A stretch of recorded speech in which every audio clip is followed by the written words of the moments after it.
sanibonani ninjani.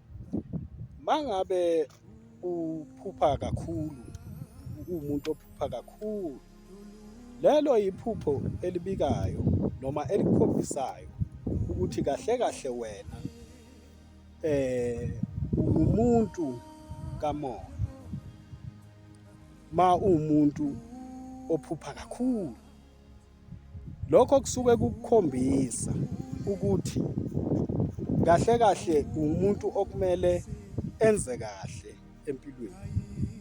Mawuhlushwa amaphupho kakhulu, ungabe umuntu owenza izinto eziphambene, ukukhuba abanye abantu noma wenze izinto ezimbi kwabanye abantu. Uma umuntu ophupha kakhulu, usuke u-spiritually gifted.